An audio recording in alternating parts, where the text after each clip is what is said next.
Bismillahirrahmanirrahim. Qala al-mu'allif rahimahullah ta'ala wa nafa'ana bi fidarin amin. Rabbi shrah li sadri wa yassir li amri wa hlul 'uqdatam min lisani yafqahu qawli. Rabbana la ilma lana illa ma 'allamtana innaka antal alimul hakim. Wa sailalan taqani sapa ba'dhum setengah khashi'in, sebagian orang yang ahli khusyuk ditanyakan, hal tadhkuru ana ta eling sira fi salati dalam waktu salat syai'an ing suwiji-wiji. Sebagian orang yang ahli khusyuk ditanyakan, apa sampeyan ingat sesuatu di waktu salat? Yai, apakah sampeyan ingat sesuatu di waktu salat? Faqala mongko jawab sapa banduhum, maka sebagian orang yang khusyuk menjawab, wahal onlan onoto syai'un utai suwiji-wiji iku ahabbul widemen ilaya maring ingsun minas salati tinimbang salat. Apakah ada sesuatu yang lebih aku cintai tinimbang salat? Coba. Apakah ada sesuatu yang lebih dicintai menurut aku dibanding salat? Berarti dalam salatnya, karena salat yang dicintai, biasanya kalau orang berduaan dengan yang dicintai, apa ingat pada selain yang dicintai? Ayo, tak enak berdalam kamar duaan dengan yang dicintai, justru yang mengganggu itu dibenci karena sedang berduaan dengan yang dicintai. Setelah mengatakan semacam itu, kendima kelas abu lebih sampian. Maka namun akaca makin dirinya itu tidak ada apa-apanya. Itu yang jempol itu. Dikala manusia itu tidak merasa apa-apa, tawadhu, karena memang manusia selalu banyak dosa. Karena salat itu mengajarkan bahwa manusia itu jangan sekali-kali merasa suci, jangan sekali-kali merasa dirinya soceh, karena salatnya mengajarkan. Karena duduk di antara sujud dua, apa yang dibaca? Rabbil firli, Rabbi pangeran ingsun, firli muga-muga ngepura panjenengan lima ring ingsun. Itu ketika setiap sholat dibaca antara dua sujud. Siapa saja serabai sholat mesti membaca itu. Berarti manusia itu jangan sekali-kali merasa suci, karena setiap harinya mengatakan Rabbil firli, ya Allah sepora aki boleh Gusti Rabbil firli warhamni, kasihanilah welasila ingsun, Rabbil firli warhamni wajiburni, tembel kekurangannya, warfa'ni angkatlah kami, jangan berkumpul dengan sesuatu yang tidak ada harganya. Warfa'ni angkat kami, diangkat. Yang agung itu kan cuman Allah tok. Yang agung, yang mulia itu cuman Allah tok, dan orang-orang dan dicintai Allah, orang-orang yang disayangi Allah. Artinya kumpulkan kami bersama dengan orang yang soleh. Karena sinkron, artinya sinkron itu pas dengan apa yang dibaca dalam Fatihah, ihdinas siratal mustaqim, tunjukkan kami terhadap jalan yang istiqomah. Setiap waktu mengucapkan semacam itu, berarti kita ini berarti lebih panjenengan jauh-jauh dari Gusti Allah, kayak nggak sadar pun sholat ngome ihdina tunjukkan kami. Berarti orang itu tidak bisa mendapatkan hidayah tanpa kehendak Gusti Allah. Dikala kita mendapat hidayat itu semata-mata karena Allah, itu loh. Jangan sekali-kali mengatakan atau berpendapat berkeyakinan inilah kekuatan saya. Itu keliru besar dalam akhlak. La haula wala quwwata. Kita ini tidak merasa apa, mempunyai daya, tidak mampu apa-apa. Bisa sholat mungkin sebab sampian, bisa zakat, bisa puasa, bisa berbuat kebaikan itu semata sampian Gusti. Berarti manusia niku tuntut jauh-jauh dari Gusti Allah. Itu bimbingan sholat, bimbingan keng manusia na uculet tak pernah berdiri mana. Coba manusia pernah berdiri mana? Kala nang diam di rumahnya sendiri, jangan kelayapan kemana-mana pikirannya. Syukurin nikmat yang ada itu, nikmat kaya pun. Yang menyebabkan orang itu adalah bingung, gelisah, karena yang dipikirkan nikmat yang diberikan oleh Allah kepada orang lain. Itu yang menyebabkan bingung. Coba nyabar lebih sampan masuk rumah sakit pakai tuom kenapa nyaman gua oksigen berapa harganya itu andaikan tidak ada BPJS, sedangkan lebih sampan benari gratis. Tidak bersyukurlah, tidak bersyukurnya itu yang menyebabkan hidupnya gelisah. Gitu loh. Ada apa? Karena jauh dengan Allah. Karena apa? Karena apa yang dibaca itu tidak paham, tak gelim ngaji, gitu loh. Maka ketika ditanyakan sebagian orang yang khusyuk, apakah sampean ketika sholat ingat pada lainnya, sesuatu yang lain selain yang tidak ada hubungannya dengan sholat? Menjawabnya, wahal syai'un ahabbu ilayya min sholat. Apakah ada sesuatu yang lebih aku cintai dibanding sholat? Apa ada? Fadhkuru mengkodati sababi iling sopoin sunu ing syai'in sholat. Sehingga karena ada sesuatu yang dicintai selain sholat, maka selain sholat ada peluang untuk dimasuki sesuatu itu.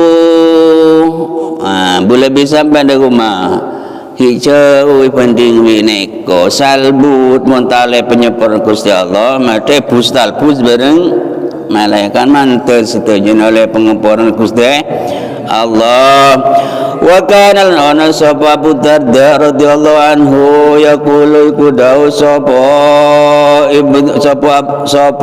Abu Darda. Abu Darda ni kadebu yaqulu mamin fikhi rajuli iku setengah saking ngertine wong lanang. Min fikhi rajuli iku setengah saking ngertine wong lanang.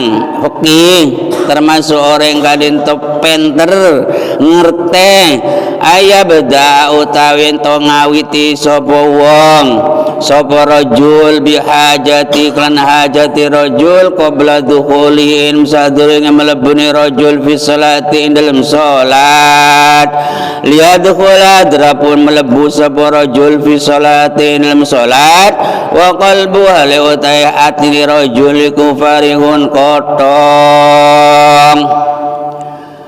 Abu Darda ajabu termasuk orang itu sudah dikatakan faqih, alim faqih, ngerti. Diantaranya ngertinya orang laki itu setiap melakukan sebelum melakukan sholat ayyabada'a bihajati, dimulai dengan kebutuhannya. Misalnya kita sholat taju kentok, kita sholat taju keme, kita sholat apa ingin buang air besar, kerjakan dulu. Kita sholat lapar, makan dulu. Apa yang menjadi hajatnya sebelum masuk sholat itu dilakukan semua, gitu loh. Apa? Liyadkhula fi sholati wa qalbu farihun, agar masuk sholat hatinya itu kotong. masuk sholat tidak ingat sesuatu sebelum sholat. Misalnya sampean juta sholat keburu kan keburu lapar datang mantona utabub anan nyambi sate kok kaya punya ngeluh sholat waktu sholat iling apa madeng geluh madeng tu sholat cepon Abu Darda agar dalam sholatnya itu adalah fokus dekat sholatan kau jangan utaba dabun Abu Darda dan tenang termasuk fikih pun ngerteh dan tadi kau beda keterangan lain beda khusyuk beda boleh nyaman lain dalam sholat itu cak qurratul ain waktu sholat itu ada namanya qurratul ain senangnya riangnya hati. Jadi walamma kanat sholatul arifin laisa ka sholatil ghafilin ning diantaranya keterangan di salah satu syarahnya hikam orang yang menyarai kitab hikam itu banyak diantara syarahnya itu beda pertanyaan atau beda keterangan walamma kanat sholatul arifin ketika sholatnya orang yang arifin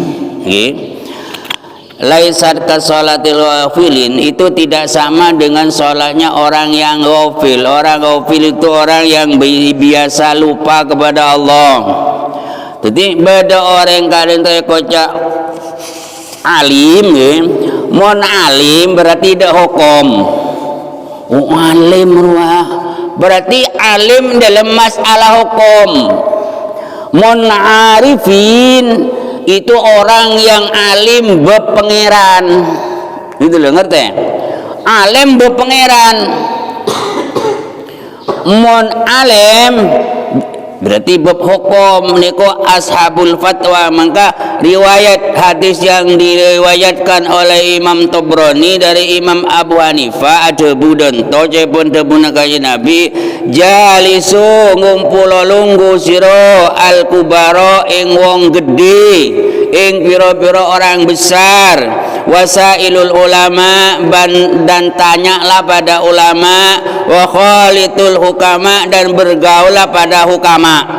Jadi beda kubaro beda ulama beda hukama.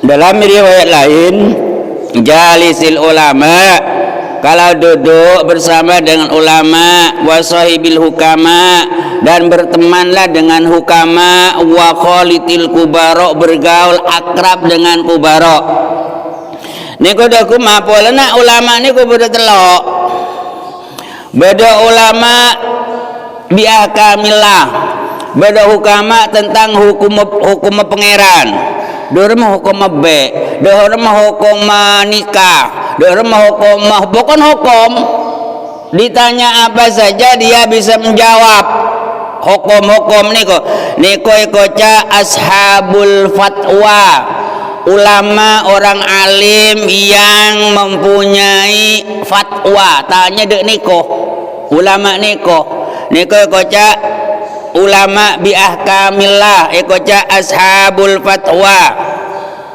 Nomor 2 beda ulama bidzatillah faqat tentang hukum deng-deng taoning ya oning tapi secukup pak.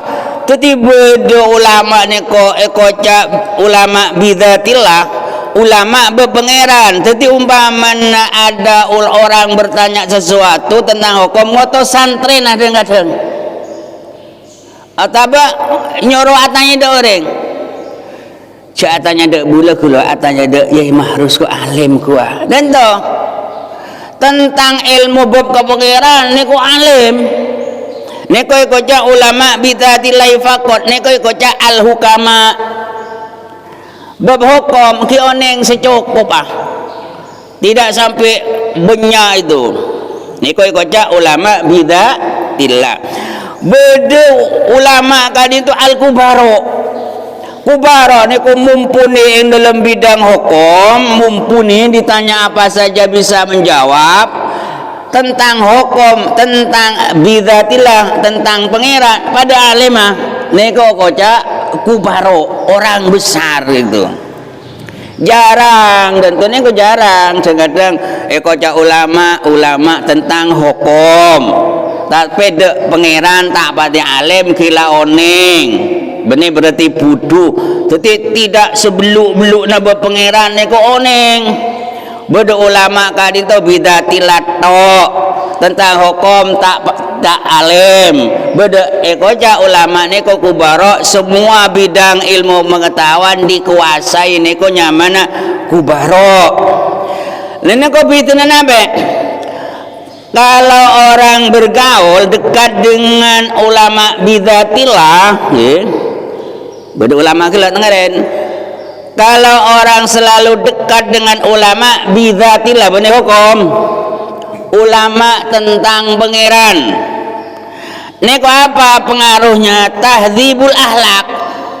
Diamnya saja bersama ulama bidatillah itu bisa mempengaruhi membersihkan akhlak yang jelek.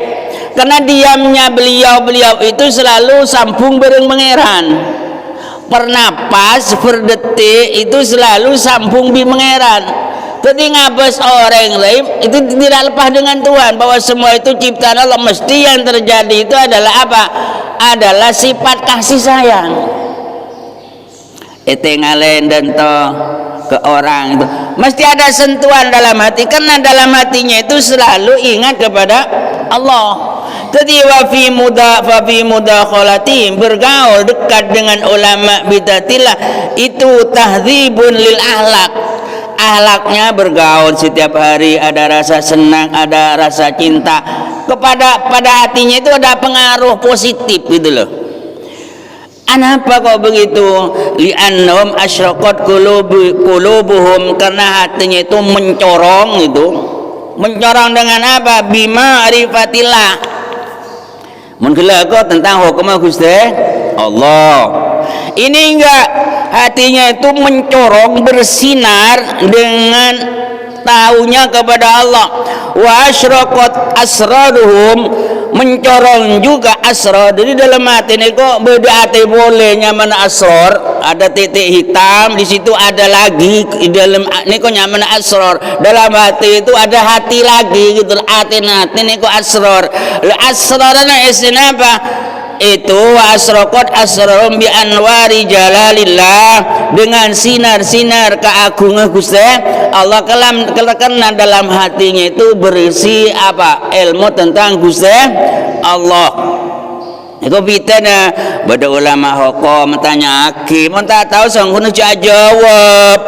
Kalau kamu itu bidangnya ulama hukum, ditanya tentang Allah Ta'ala karena sudah tersuhur dia alim, jangan jawab ini bidangnya. Kalau bukan bidangnya ilmu fikih, tanya berfikih, oh sir, catanya dak bula dak bab ni kukula ulama, cak ketibiin. Beda cuma ulama kan itu cuma pental tahlil tok. Oh tahu nasulam Sabina duk lain lanjut dengan santrinya lebih alim fitnah. Aduh lejak macam ikowa le selamat tok lemar apa sangken itu iri kena takok salib gitu loh. Ilmu itu tidak ada batasnya, karena Nabi sendiri oleh Allah disuruh wa qur rabbi zidni ilma, wahai Muhammad katakanlah ya Allah rabbi zidni, ya Allah rabbi Tuhanku zidni tambahlah aku ilma, rabbi zidni ilma. Ini kok kanjeng Nabi nih kok. Mangkana kanjeng Nabi selalu minta ilmu dari Allah Ta'ala. Setiap harinya kanjeng Nabi itu istighfar selama 70 kali. Dalam satu riwayat istighfarnya Nabi itu adalah 100 kali. Kenapa? Karena setiap hari Nabi itu naik derajat gitu loh. Naik derajat setiap hari sampai 70 kali, 90, 100 kali. Dalam artinya naik derajat. Coba pampian umpamanya ngaji saben, kita ngaji nih. Orang bahasa bener kan? Bener. Kalau ngaji Iya, yang kok sabun nami andi penemu daya berarti ongke derajat sampai ngocak ada kuma. Astagfirullah. Itu loh. Sekarang yang dianggap benar, kalau kamu ahli mengaji, besok ada kebenaran yang lebih lembut lagi gitu loh. Mesti diistighfari sehari sekarang. Ya Allah, kok beri me andi penemu daya astagfirullah. Nah, ini namanya naik derajat. Jadi istighfarnya itu bukan karena melakukan perzinahan, bukan karena melakukan kesalahan yang besar, tapi dari kebenaran ada kebenaran, ada kebenaran, ada kebenaran yang itu tidak ada putusnya. Makanya Nabi dikatakan, Allah wa qur rabbi zidni ilma. Maka orang yang mengatakan aku sudah alim, aku sudah pintar, itu dia sebodoh-bodohnya orang itu. Ilmu itu terus bertambah gitu loh. Lembuan boleh, lembuan boleh, lembuan boleh, la nihayatalah. Dirinya mengatakan dirinya, menyalahkan dirinya sendiri, bukan menyalahkan orang lain, bukan. Justru orang yang mengaji itu setiap harinya ada kebenaran lagi, ada kebenaran lagi. Istighfarnya Nabi semacam itu. Setiap harinya baca istighfar sebanyak 100 kali, dalam satu riwayat 70 kali. Coba perhatikan keneko. Perhati-hati oleh ngaji ya kok sapune kok medaya ini terus dulu kebenaran itu terus berjalan. Maka umpamanya mati diparil, andaikan dia hidup tetap dia itu belajar naik derajat terus. Ibarat di atas ini, di atas apa namanya, mati listrik kan mati. Apa nanti setelah hidupnya listrik menyocokkan? Tidak berjalan. Sampai tidur tetap berjalan. Karena andaikan kamu hidup, kebaikan tetap berjalan gitu loh. Terus mengalir. Itulah orang ngaji. Jadi orang ngaji itu sekalipun mati di tempat tidurnya dikatakan orang mati syahid, karena selalu membenahi dirinya. Jadi sholatnya arifin ketika tidak sama dengan sholatnya orang ghafil, ya orang lupa sih. Ada abenti biji lupa bahwa dirinya itu ada rohaninya, ada iman yang ditanamkan, justru makan, minum biar badannya sehat kan demi iman kan. Ibarat sampian arapa me blotong, arapa saben me elap, karena situ ada buah kan. Buah sehari buah yang ditanam itu kan ada buah. Coba kalau sudah buahnya itu rusak, seneng lep-lep, seneng ablotong, karena buahnya sudah tidak ada harapan. Makanya ketika orang itu panen, apa yang diambil? Yang ditanam. Mon kacang buah di sebelum tanam, mon jagung petek, mon gebek kalak buah juga saya tanam boleh bisa sampai adalah ruh kita. Karena ketika orang meninggal itu yang diambil apa jasadnya? Ruhnya. Bagaimana orang itu adalah membenahi jiwa dalam hidupnya? Tajak bi malaikat. Lah ketika di situ tidak ada kejelekan, yang ada sifat kasih sayang, ngerti nada Allah penuh bersyukur, tidak ada kebencian, tidak ada hasud, tidak ada kesombongan, maka jiwanya mencorong. Qad aflaha man tazakka, benar-benar untung orang yang mensucikan hatinya. Aflaha Pejongkuman orang yang kadin taubat di dalam dunia sukses membenahi hatinya sehingga bersih dari sifat ujub, bersih dari riya, bersih dari sombong, benci gak ada. Nih kemudian benci gak ada, yang ada sifat kasih sayang, berarti dalam jiwanya sampai kepada nafsul mutmainnah, tidak ada kebencian. Disakiti orang mesem nih serame sakit hati dengkorek kok di lemah lo ke pengiran mi sakit hati dengko nih serah benci tahu tengah boleh manusia pada bingko senajan cuba yang ada itu adalah sifat kasih sayang.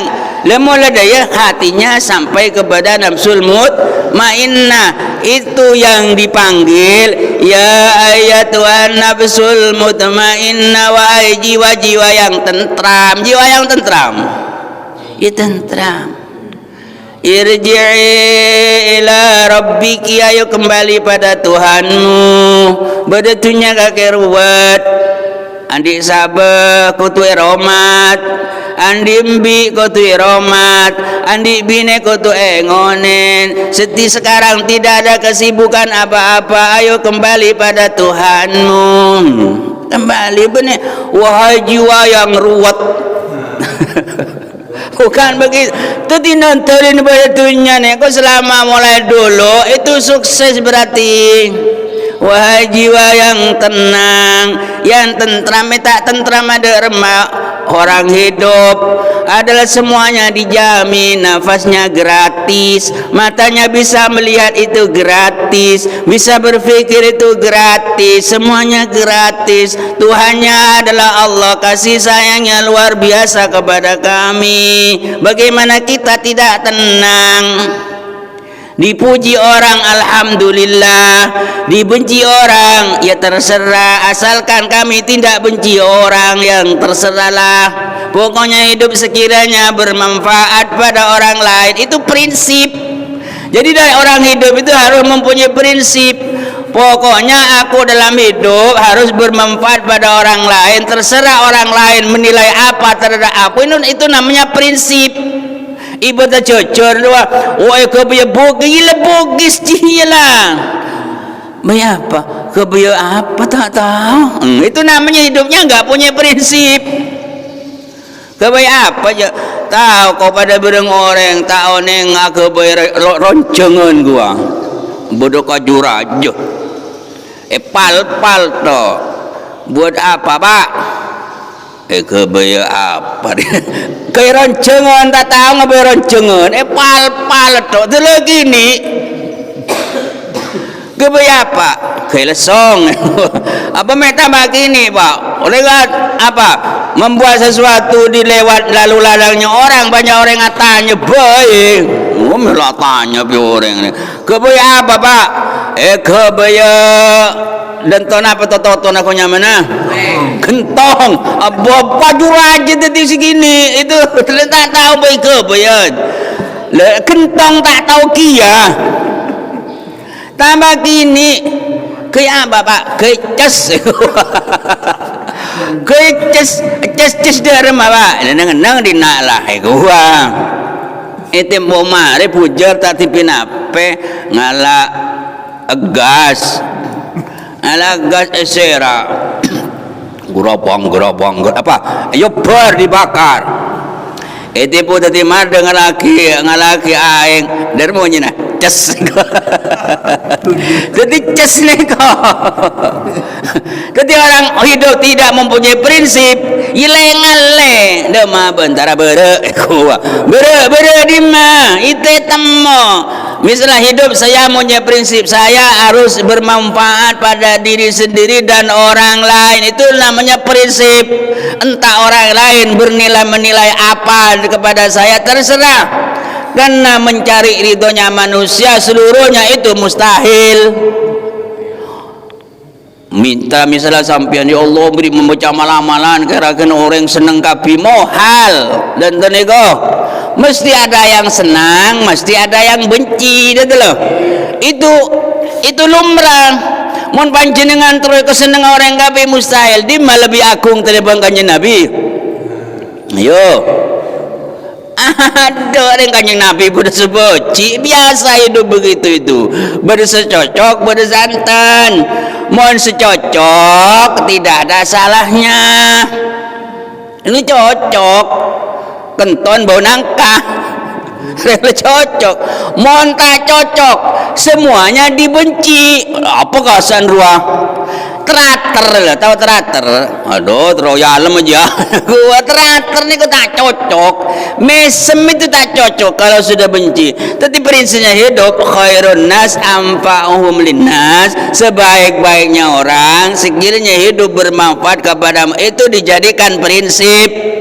Itu dalam hidup terserah orang menilai apa terhadap aku. Saya malu udah pun karena gedeng.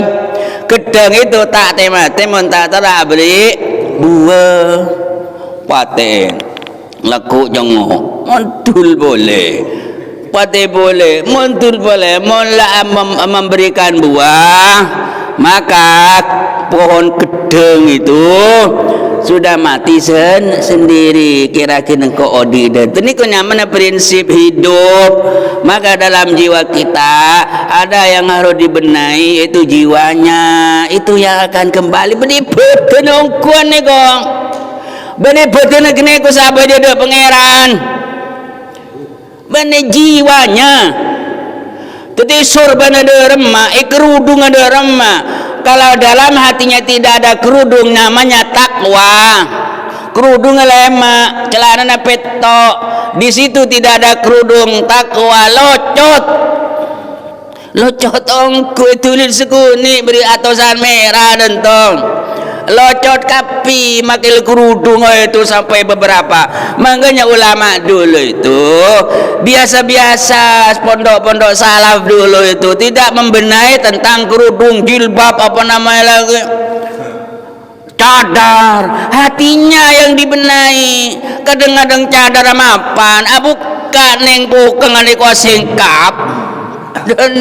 Yang lebih dulu itu ulama salaf yang dikerudungi hatinya prinsip takwa, selalu nangis dari Gusti Allah. Kena tahu kalau orang itu berjilbab atau bercadar itu islami, ingin dikatakan orang Islam yang islami hatinya. Di situ tidak ada kedamaian dengan Allah, tidak ada kedamaian dengan kasih sayang Allah. Yang ada adalah ingin dipuji juga ada baik semacam itu. Tadi ulama salah pun tu kebilan di mana berdosa pakai apa itu cadar. Ile biasa pakai jilbab biasa gua tajuk mungkin gua. Tapi hatinya ikerudungin dengan ketakwaan dengan Gusti Allah. Muka-muka tidak ilmu manfaat kebanyakan dengan kena ibadah ya banyak karena terbatas dengan waktu. Bab salat itu sudah beberapa tahun lah dalam remare ya. Kau tu nak boleh bisa sampean ku lengewes. Ngaber yang ilmu na pada bereng ketang mix ke sisit je boleh. Bekok sampai ke kemong ah. Mereka mereka boleh sebab ke bunga boleh segala keker. Kalau boleh sebab ke bunga boleh. Akhirnya kemet. Jadi pokok sekone muka-muka tadi ilmu semanfaat atau ada cakap pusan nak timpuk dah Gusti Allah sesuai kelaban esina solat. Wallahu alam bisawab.